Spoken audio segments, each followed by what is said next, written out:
Hi guys, this is Zach from Water Design U, and today I'm going to be taking a look at the TOG Heuer Caliber 7 Twin Time. So now, let's take this watch down to the table and get a closer look at it. Okay, so moving on to the dial.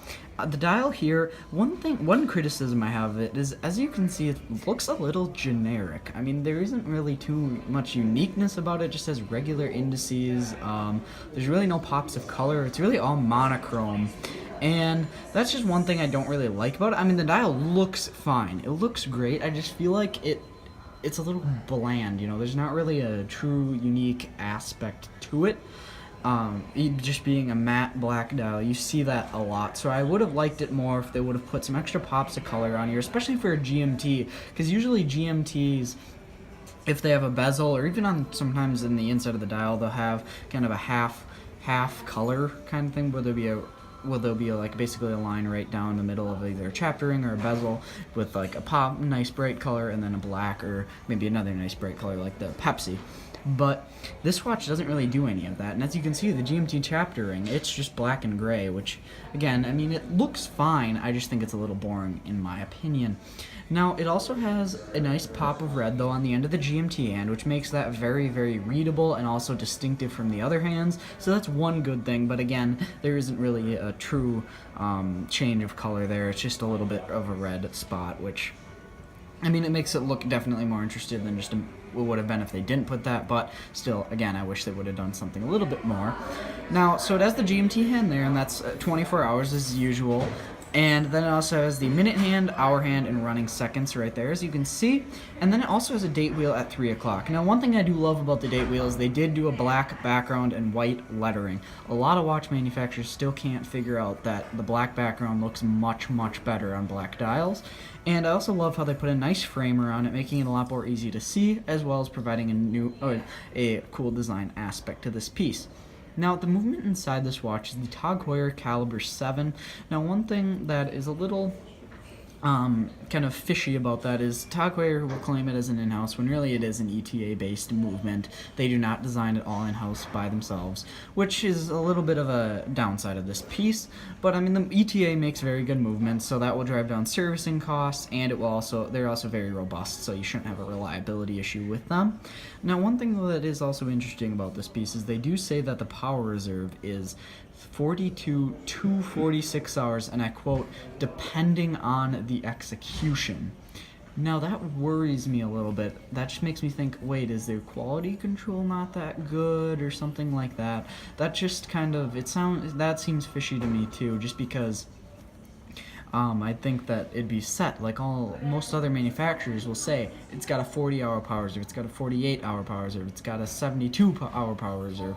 It's an exact number. I mean, there are some brands that will say like 46 plus, which I can understand, but this just seems a little weird that they give more of a range. I just think if your watches are high quality enough, you should be able to give an exact number that it will be very, very close to.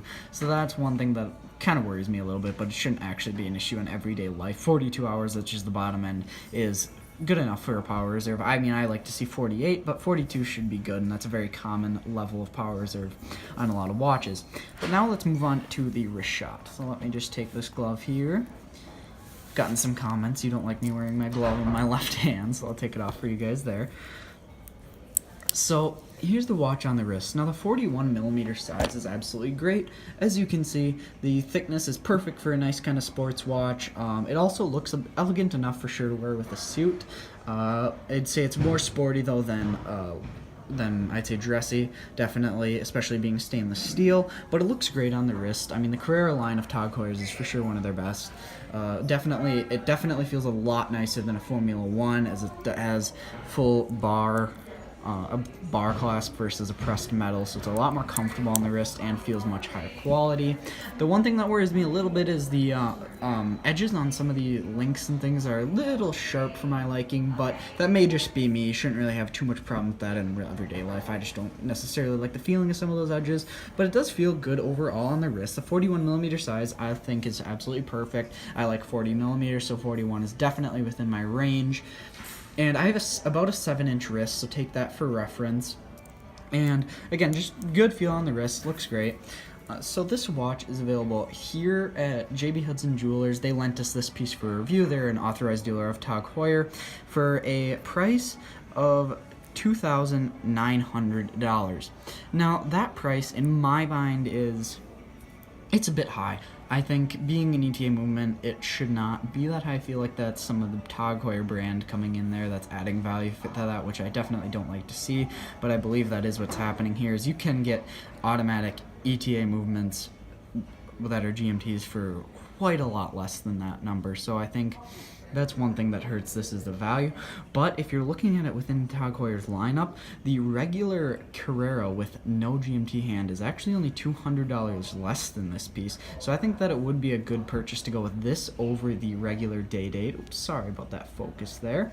So I'd say for that reason, if you're looking within Tag Heuer's lineup, I think it's a good value. Otherwise, I'd say maybe I'd say it's a bit high in the general scheme of things. You can get some Tudors and things for a bit less than that even, so that's my overall conclusion. We'll leave some links in the description if you want to learn more about this piece or see some purchasing options. Thank you for watching this video. Remember to like, subscribe, and share. Thank you.